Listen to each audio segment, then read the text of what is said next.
இப்போ ஒரு ஒரு ஜாதகத்திலயுமே ஒவ்வொரு மாதிரியான சாபங்கள் அப்படின்னு நம்ம சொல்றோம்.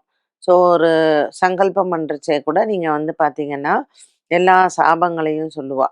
இந்த மாதிரி இப்ப நமக்கு ஒரு தோஷ பரிகாரத்துக்கு நம்ம வந்து பரிகாரம் பண்றோம் அப்படின்னா, இந்த சாபங்கள் எல்லாமே ஒரு லிஸ்ட் ஆஃப் சாபம் எல்லாம் சொல்லுவா. பிரேத சாபம், பக்ஷி சாபம், சர்ப்ப சாபம், பூ சாபம், கோ சாபம் இது மாரி நெறைய சாபங்கள் உண்டு. இதுல மிருக சாபம்னு ஒண்ணு உண்டு. எனக்கு தெரிஞ்சவங்க ஒருத்தங்க கூட வந்து அவங்க எல்லாரோடையும் ஜூக்கு வந்து போயிருக்காங்க. குழந்தைய கூட்டின்டு. எல்லாரும் பஸ்ல ஏறிட்டாங்க. பட் அந்த 2 வயசு குழந்தை வந்து, புலி வந்திருக்கு அப்படின்னு சொல்லி சும்மா ஏதோ கைய நீட்டியிருக்கு. அந்த புலி வந்து அந்த கைய மட்டும் கவ்வி, கைய மட்டும் தனியா எடுத்துடுது. அந்த குழந்தைக்கு. 2 வயசு குழந்தை அது அப்போ. எல்லாரும் போனாங்க. எல்லாரும் போய் பஸ்ல ஏறி உட்காந்துட்டாங்க. அந்த குழந்தையோட நேரம் பாருங்க. அந்த இடத்துக்கு போயிட்டு அத கைய போய் நீட்டி, அவங்க அம்மா ரெஸ்ட் ரூம் போயிருக்காங்க. அப்பா நின்றுருந்திருக்காரு. அப்பா வந்து இப்டி திரும்பி பார்க்கறதுக்குள்ள இந்த இன்சிடென்ட் நடந்துருது. அந்த கை வந்து அந்த அந்த அந்த புலி கவ்வுன கைய புலி வந்து எடுத்துக்கிச்சு. ஸோ, அந்த பையனுக்கு இன்னைக்கு வரைக்கும் கை கிடையாது. இப்ப நம்ம வந்து அவ ஜாதகத்த பார்க்கும்போது, அவ அத கேட்டா.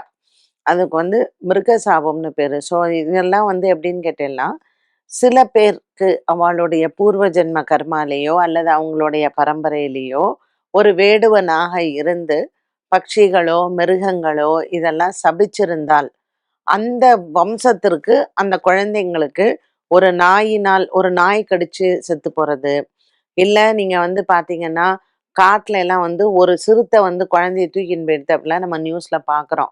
1, 2 தான் நமக்கு நியூஸா வருது.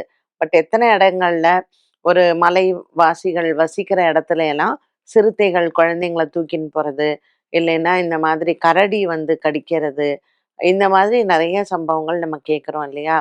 ஸோ இதுல மிருக சாபம் அப்படிங்கிறது வேற, சர்ப்ப சாபம்ங்கிறது வேற. ஸோ சர்ப்பம் தீண்டி செத்து போறவாளும் இருக்கா.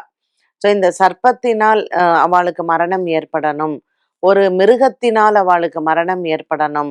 இல்ல மிருகத்தினால் அவாளுக்கு நான் சொன்னேன் பாருங்க, அங்க ஊனம். கை மட்டும் அந்த புலி வந்து எடுத்துடுது.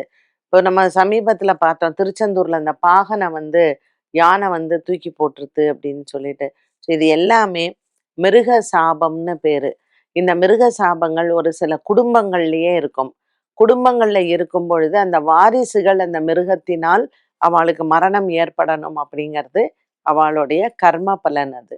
அதனால கண்டிப்பா இந்த தோஷங்கள் ஒரு ஜாதகத்துல பார்க்கும் பொழுது இந்த மாதிரியான சாபங்கள் எல்லாமே உண்டு.